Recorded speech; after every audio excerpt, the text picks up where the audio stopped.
2024 সালে কানাডার বাজেট হচ্ছে 4,85,000 ইমিগ্রান্ট ভিসা ইস্যু করা।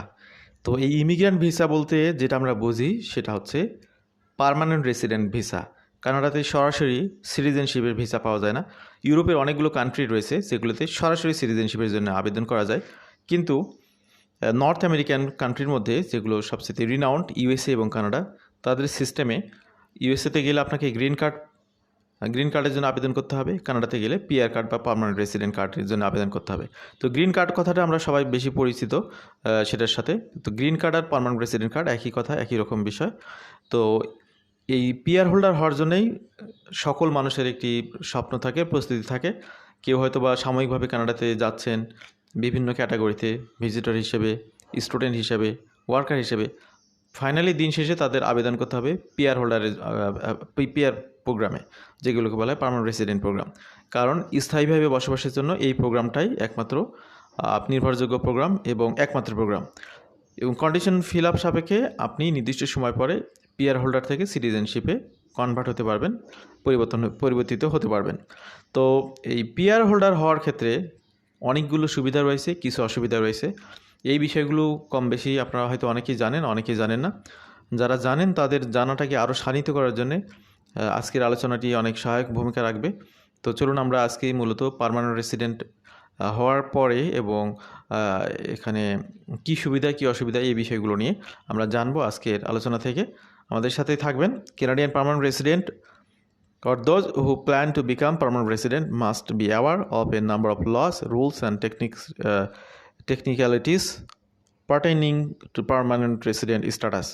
তো পার্মানেন্ট রেসিডেন্স হওয়ার সাথে অনেকগুলো রুলস, রেজুলেশন যুক্ত থাকে, সেগুলো জানাটা দরকার। তো পার্মানেন্ট রেসিডেন্ট বলতে কী বোঝায় সেটা তো মোরারলেস আপনারা সবাই বোঝেন এক কথায়। স্থায়ীভাবে বসবাসের জন্য যে প্রোগ্রাম কানাডার, সেটি হচ্ছে পার্মানেন্ট রেসিডেন্ট প্রোগ্রাম। এই প্রোগ্রামে যখন কেউ ভিসা পায় তখন তার পাসপোর্টে ভিসা লাগবে এবং তাকে একটি লেটার দেওয়া হয়, সিওপিআর, কনফার্মেশন অফ পার্মানেন্ট রেসিডেন্স। সেই লেটার নিয়ে তিনি ল্যান্ডিং করতে হয় কানাডাতে। ল্যান্ডিং করার পরে তাকে পিআর কার্ডের জন্য আবেদন করতে হয়। Citizens of foreign nations make up the majority of permanent residents. You can enter Canada without a visa if you hold the status of a permanent resident in Canada. তো আমেরিকার গ্রিন কার্ড আর কানাডার permanent resident card, অর্থাৎ এই কার্ডগুলো যখন আপনার হয়ে যাবে, সাধারণত এগুলোর মেয়াদ, সাধারণত বলতে কানাডার পার্মানেন্ট রেসিডেন্টের মেয়াদ হচ্ছে 5 বছর, স্পষ্ট কথা। তো যখন আপনি এই কার্ডটি পেয়ে যাবেন তখন আপনার আর ভিসা লাগবে না পাসপোর্টে, শুধু সেই কার্ড দেখিয়ে আপনি মানে টিকিট করবেন, কানাডাতে ফ্লাই করবেন, কানাডা থেকে বের হবেন, আসবেন, যাবেন, ইচ্ছামতো ঘুরবেন, সারা পৃথিবীতে ঘুরবেন। তো এইটার একটা সুবিধা এটাই। আর এরপরে যখন আপনি সিটিজেন হবেন তখন তো আপনি পাসপোর্টই পেয়ে যাবেন কানাডার। আর যতক্ষণ পর্যন্ত সিটিজেন না হয়েছেন কানাডার, ততদিন পর্যন্ত আপনি পাসপোর্ট পাবেন না, কানাডিয়ান পাসপোর্ট পাবেন না। তার আগে এই কার্ডটি আপনাকে সহায়ক হিসেবে বিভিন্ন সুবিধা দিবে। You have to make sure your PR card is still valid when returning from a vacation outside of Canada. If needed, apply for a new one. তো পিআর হোল্ডার হওয়ার পরে আপনি পৃথিবীর বিভিন্ন প্রান্তে ইচ্ছামতো ঘুরতে পারেন, আপনার দেশেও আসতে পারেন, কিন্তু আপনি পিআর কার্ড নিয়ে যখন আবার ব্যাক করবেন অবশ্যই সেটার ভ্যালিডিটি থাকতে হবে, সে বিষয়টা মাথায় রাখতে হবে। পিআর কার্ডের মেয়াদ যদি শেষ হয়ে যায় সাথে সাথে আপনার যে পিআর হোল্ডার স্ট্যাটাস শেষ হয়ে যাবে তা না, কিন্তু সেখানে কিছু কন্ডিশনের বিষয় রয়েছে, সেগুলো মেনটেন করতে হবে। Permanent resident must provide their valid PR card or permanent resident travel document when boarding a flight on a commercial airline. কোনো কারণে যদি আপনার পিআর কার্ডটি হারিয়ে যায় তাহলে কী করতে হবে, আপনাকে অ্যাপ্লাই করতে হবে পার্মানেন্ট রেসিডেন্ট ট্রাভেল ডকুমেন্টের জন্যে। সেটি নিয়ে আপনি কানাডাতে এন্ট্রি করতে পারবেন, কিন্তু কানাডা থেকে বের হতে পারবেন না, বা বের হলে পরবর্তীতে এন্ট্রি করতে ঝামেলা হবে। অর্থাৎ কোনোভাবে যদি আপনার পিআর কার্ডটা হারিয়ে যায় নতুন করে রিনিউয়াল কার্ড নেওয়া যায়, এটা নিয়ে ওয়ারিড হওয়ার কিছু নেই। ব্যাংকের কার্ড যদি আপনার হারিয়ে যায় ব্যাংক থেকে আবেদনের মাধ্যমে নিতে পারেন, ঠিক একটা ফি দিয়ে আপনি কানাডাতেও সেই কার্ডটি আপনি নিতে পারেন। Applying for temporary refugee status does not grant permanent residency. তো অনেকে যারা স্বপ্ন নিয়ে কানাডাতে এন্ট্রি করেন, মনে করেন যে কানাডাতে ঢুকতে একবার ঢুকতে পারলে সারা জীবনের মনে থেকে গেলেন, বিষয়টা আসলে এত সহজ না, অনেকটা কঠিন অবশ্যই। কারণ এখানে স্টুডেন্ট হিসেবে ঢোকেন, ভিজিটর হিসেবে ঢোকেন আর ওয়ার্কার হিসেবে ঢোকেন। আপনি দিন শেষে আপনাকে পার্মানেন্ট রেসিডেন্স প্রোগ্রামের জন্য আবেদন করতে হবে। যতগুলো আবেদন পড়ে সবাই কিন্তু পিআর হোল্ডারে কনভার্ট হতে পারেন না। তো তার মানে হচ্ছে একটা বড় সংখ্যক টেম্পোরারি রেসিডেন্ট তাদের কিন্তু তাদের দেশে ব্যাক করতে হয়, অথবা তারা বিভিন্নভাবে অনেকে রিফিউজি ক্লেম করেন বা অন্যান্যভাবে তাদেরকে থেকে যেতে হয়। এই হলো বিষয়।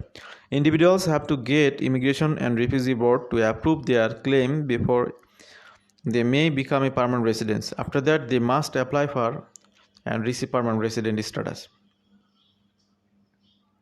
তো এটা খুব সহজ কথা যে কেউ যদি টেম্পোরারি রেসিডেন্ট ভিসা থেকে পিআর ভিসায় কনভার্ট হতে চায়, তাকে নির্দিষ্ট প্রোগ্রামে আবেদন করতে হয়, প্রোগ্রামে এলিজিবিলিটিতে কোয়ালিফাই করতে হয়, এবং তারপরে কোয়ালিফাই করলে তিনি পার্মানেন্ট রেসিডেন্টে কনভার্ট হতে পারেন। Importance of having a permanent resident card. Presenting your PR card is one way to demonstrate that you are a permanent resident. You are free to enter and leave Canada as a result.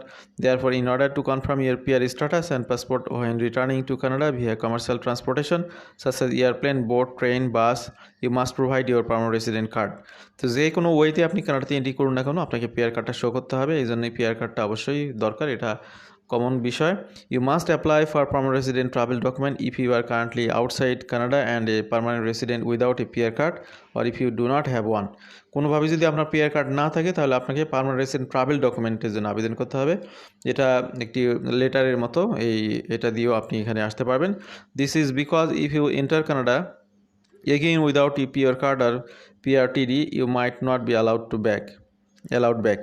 তো PR card ছাড়া আপনি বারবার আসা যাওয়া করতে পারবেন না। কোনো কারণে যদি আপনার হারিয়ে যায় বা না থাকে তাহলে আপনি এখানে পার্মানেন্ট রেসিডেন্ট ট্রাভেল ডকুমেন্ট দিয়ে আবেদন করতে পারবেন। What benefits come with having a permanent residence in Canada. তো কানাডায় পার্মানেন্ট রেসিডেন্ট হলে পারে আপনি কী বেনিফিটগুলো পাবেন সেগুলো একটু স্মরণ করিয়ে দিই। Obtain the most social benefits available to Canadian citizens such as healthcare coverage. তো এটা বুঝতে পারলেন। Reside, work or attend school anywhere in Canada. Apply for citizenship in Canada. Protection under the Canadian Charter of Rights and Freedom and Legislation of Canada. তো এখানে সুবিধাগুলো দেখতে পেলেন। এক নম্বর হচ্ছে হেলথ কাভারেজ, বিশাল health coverage, free health coverage, যেগুলো ফ্রি যে অপরচুনিটিগুলো রয়েছে সেগুলো পেতে হলে পিআর স্ট্যাটাস থাকতে হবে আপনার। এরপর আপনি ফ্রিলি যদি টেনশন মুক্তভাবে বছর পর বছর আপনি এখানে বসবাস করতে চান, কাজ করতে চান, স্কুলে পড়াশোনা করতে চান, এবং এখানে পার্মানেন্ট রেসিডেন্ট হোল্ডার এবং সিটিজেনের চিলড্রেনরা কিন্তু একই সুবিধা পান। এক্ষেত্রে স্কুলের যে চাইল্ড বেনিফিট সেগুলো সমান হারে পাওয়া যাবে। এবং আপনি সিটিজেন হতে চাইলে অবশ্যই আপনাকে আগে পিআর হোল্ডার হতে হবে বা পার্মানেন্ট রেসিডেন্ট হোল্ডার হতে হবে, তারপর আপনি সিটিজেন হতে পারবেন। এবং এখানে প্রোটেকশনের কথা বলা আছে, এটা তাদের কানাডার রুলস অনুযায়ী আপনি সেটি পাবেন। However, in order to benefit from Canadian permanent residency you must pay tax and obey all municipal, provincial and federal laws. তো এখানে এই বিষয়টি মাথায় রাখতে হবে, যখনই আপনি পিআরের যে সুবিধাগুলো আছে সেগুলো নেবেন, সাথে সাথে আপনাকে কিছু দিতে হবে। কি দিতে হবে? আপনাকে ট্যাক্স পে করতে হবে। এরপর আপনাকে মিউনিসিপ্যাল, প্রভিন্সিয়াল, ফেডারেল যে লগুলো রয়েছে সেগুলো মেনটেন করতে হবে, মেনে চলতে হবে, সেগুলো ব্রেক করা যাবে না। What a Canadian permanent resident can not do versus a Canadian citizen. তো একজন সিটিজেন যে সুবিধাগুলো পায় সেই সুবিধাগুলো সবগুলোই পায় একজন পিআর হোল্ডার বা পার্মানেন্ট রেসিডেন্ট হোল্ডার, কয়েকটি ছাড়া। এর মধ্যে রয়েছে সেটা হলো voting or pursuing public office. Voting or pursuing public office, এই সুবিধাটি পাওয়া যাবে না। 2 নম্বর হলো hold job positions that call for high degree of security clearance. যেগুলো একদম টপ লেভেলের সিকিউরিটি রিলেটেড জব, সেগুলোতে পেতে হলেও সিটিজেন হতে হয়। তাই এই দুইটি সুবিধা পাওয়া যাবে না যতক্ষণ পর্যন্ত না সিটিজেন হওয়া যায়। এই দুইটি সুবিধা ছাড়া অন্য সকল সুবিধা একজন PR holder, permanent resident holder ভোগ করতে পারবেন। For how long must you remain in Canada in order to keep your PR status? এক্ষেত্রে বলে রাখা ভালো, অনেক কষ্ট করে কেউ যখন পার্মানেন্ট রেসিডেন্ট হলেন কানাডার, তিনি একজন ফরেন ওয়ার্কার হিসেবে হতে পারেন বা কানাডাতে থেকে কোনো প্রোগ্রামের মাধ্যমে আবেদন করে হতে পারেন, যে কোনোভাবেই হোক না কেন। তো তিনি মূলত কানাডার পার্মানেন্ট রেসিডেন্ট কার্ডটি পাচ্ছেন 5 বছরের জন্য। 5 বছর পরে এটি অটো রিনিউ হবে তা না, কন্ডিশন সাপেক্ষে রিনিউ করা যাবে। সেটা হলো 5 বছরের মধ্যে আরও মানে লাস্ট 5 বছরের মধ্যে কমপক্ষে 2 বছর, এখানে 730 দিন ইকুইভ্যালেন্ট দিয়ে আপনাকে কানাডাতে থাকতে হবে। এক সময় থাকতে হবে, মানে অ্যাট এ গ্যালেন্সে থাকতে হবে তা না, আপনি আসলেন গেলেন এভাবে আপনি আসা যাওয়ার মধ্যে থাকবেন। এর মধ্যে 5 বছরের মধ্যে 730 দিন আপনাকে থাকতে হবে, অর্থাৎ 5 বছরের মধ্যে 2 বছর সমপরিমাণ দিন আপনি যদি থাকেন তাহলে আপনাকে কানাডার পিআর স্ট্যাটাসটা, যে পিআর কার্ডটি আপনি পেয়েছেন সেটি আপনি রিনিউ করতে পারবেন অনায়াসে, কোনো সমস্যা হবে না, এবং আপনার কোনো লজ যেন ব্রেক না হয় সে বিষয়টি আপনার মাথায় রাখতে হবে। তো এভাবে রিনিউ করা যাবে। লসিং দি পার্মানেন্ট রেসিডেন্সি স্ট্যাটাস, তো বেশ কিছু ক্ষেত্রে এখানে এটি আপনি সেই সুযোগটা হারিয়ে ফেলতে পারেন। An individual still maintains their status as a permanent residence even after PR card expires. However permanent residence may risk losing their status under one of the following conditions. A removal order is issued and goes into effect against you, যদি আপনার বিরুদ্ধে কোনো removal order জারি হয় Canada থেকে, and adjudicator determines following an investigation or PRTD appeal that you are no longer a permanent resident, যদি কোর্টের মাধ্যমে রায় হয় যে আপনার সেই স্ট্যাটাসটা কেড়ে নেওয়া হয়েছে, you decide to renounce your status as a permanent residence, আপনি নিজেও এটি ত্যাগ করতে পারেন কোনো সমস্যা ফেস করলে, you become a citizen of Canada, আপনি যখন কানাডার সিটিজেন হয়ে যাবেন তখন আপনি পার্মানেন্ট রেসিডেন্ট হোল্ডার হতে পারবেন না বা আপনার স্ট্যাটাসটি হারিয়ে যাবে। তো লাস্ট যে অপশনটি সেটি হচ্ছে সবচেয়ে পজিটিভ বিষয়, আপনি সিটিজেন হয়ে যদি স্ট্যাটাসটি লস করেন তাহলে তো সব ঝামেলা চুকে গেল, কিন্তু আগেরগুলো সবগুলো নেগেটিভ। আবার লাস্ট টু যেটি সেটি আপনার নিজেও আপনি চাইলে ত্যাগ করতে পারেন সেটি। Even if you don't meet the residency requirements you are still considered a PR until your status is decided. Renouncing permanent residency, one day you may decide that living in Canada is not what you want to do. If so, you are able to apply voluntarily to no longer be considered a permanent residency. English তো বুঝতে পারলেন যে যদি আপনি মনে করেন কানাডাতে থাকাটা আপনার জন্য বর্তমান সময়ে সমস্যার কারণ হয়ে দাঁড়াচ্ছে, তখন আপনি চাইলে ইচ্ছাকৃতভাবে এটি ত্যাগ করতে পারেন। For instance, if you are aware that by spending a significant amount of time abroad, you have failed to fulfill your residency requirements, would like to travel to Canada, and are unwilling to wait for a visa officer for formally evaluate your status as a permanent resident. তো আজকের আলোচনা আমরা শেষ করব এখানেই। আমাদের সাথে থাকার জন্য আবারও ধন্যবাদ। আমরা আজকে এই সংক্ষিপ্ত আলোচনায় পার্মানেন্ট রেসিডেন্ট হোল্ডারদের কিছু সুবিধা এবং কিছু অসুবিধা, কিছু কন্ডিশন নিয়ে কথা বলার চেষ্টা করেছি। আশা করছি অনেক ভাই বোনরা তথ্যগুলো জেনে উপকৃত হবেন। ভালো থাকবেন সবাই। আল্লাহ হাফিজ। সালামু আলাইকুম।